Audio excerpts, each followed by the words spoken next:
If Providence should please to elevate me, I will do all in my power to fulfill my duty.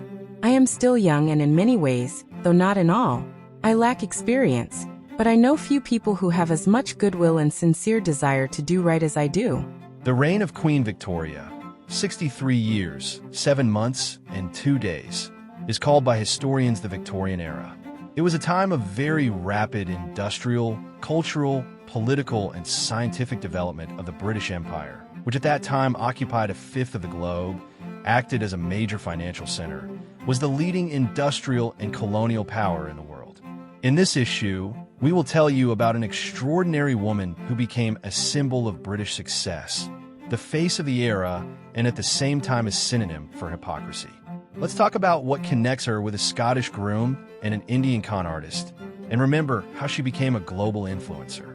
Before we begin, like this video and subscribe to the channel if you haven't done so yet. Victoria inherited the throne when her childless uncle, William I, died. The girl had long been prepared for royal duties, introducing a clear schedule from 9:30 to 12:30, studies, then lunch, and from 3 to 6 p.m., classes again. Victoria had an excellent memory, loved music, sang beautifully, drew, spoke German and French. Thanks to the dancing lessons of the ballerina Taglioni, she had perfect posture, but also many complexes about her own appearance. It seemed to her that she weighed too much, but at the same time she had an irresistible appetite and tortured herself with diets. The Queen did not like her long, sharp nose, inexpressive chin, and small, mouse-like teeth. 400,000 tourists flocked to London for the coronation. Victoria, with a diamond tiara on her head, in ceremonial clothes of white satin and crimson velvet, deliberately rode in a carriage through the streets of the city so that her subjects would see her.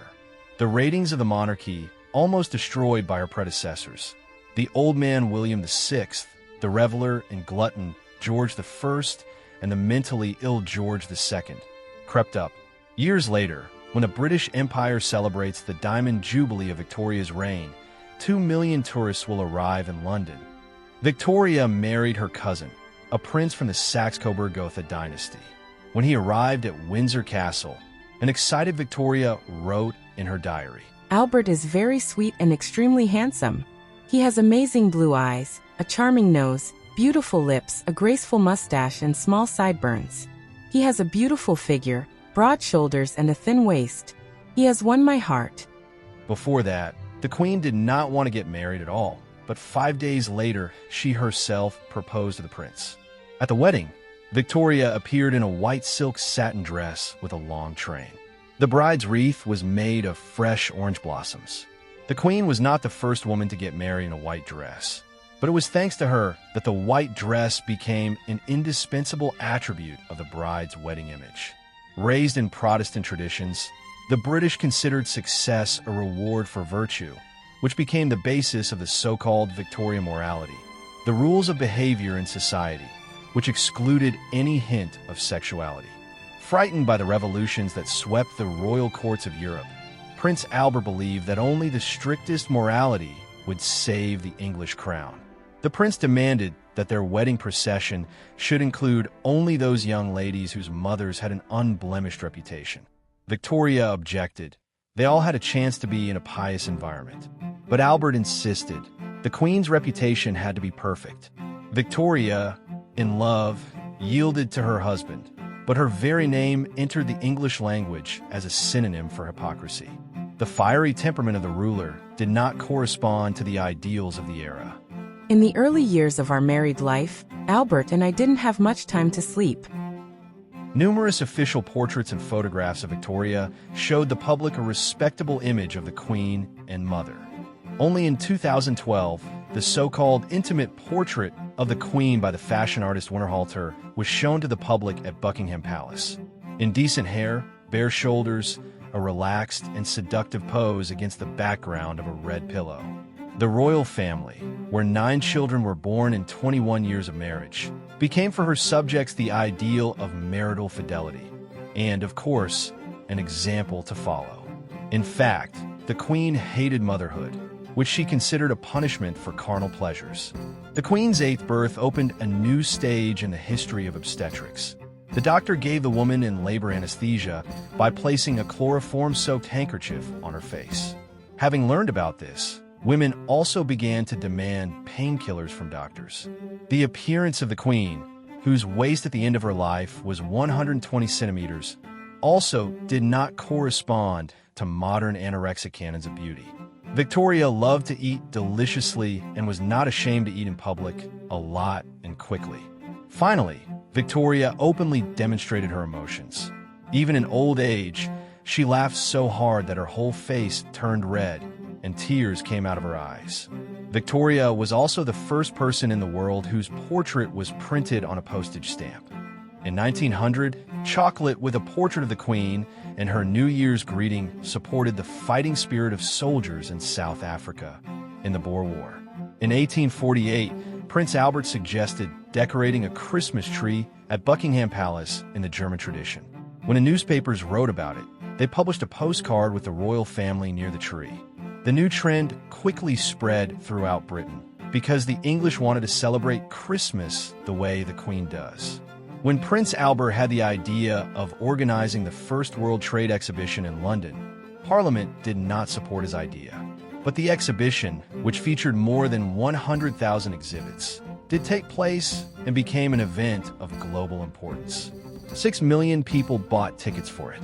Public toilets were installed, which could be used for a penny. The Queen, of course, advertised the exhibition, having visited it several times. The exhibition not only paid for itself in full, but also brought in a lot of income. Sometimes Victoria started quite strange trends.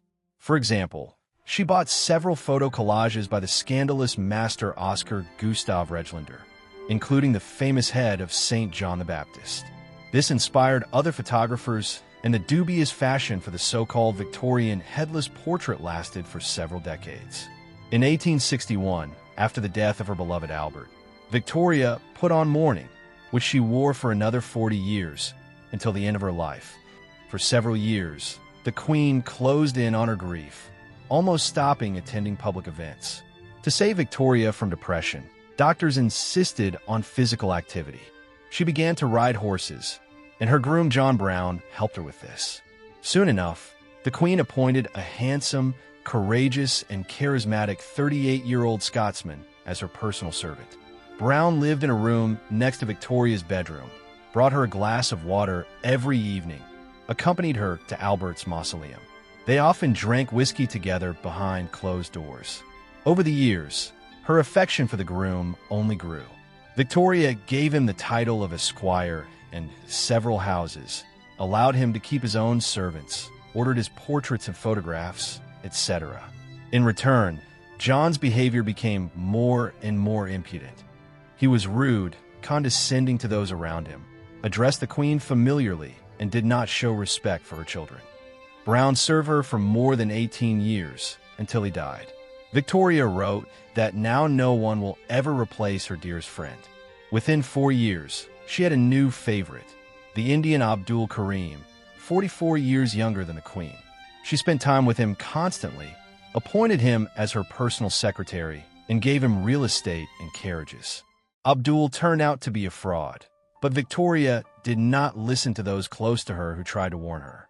She was going to knight Karim, but her son Bertie protested, declaring that he would declare his mother insane and remove him from the throne.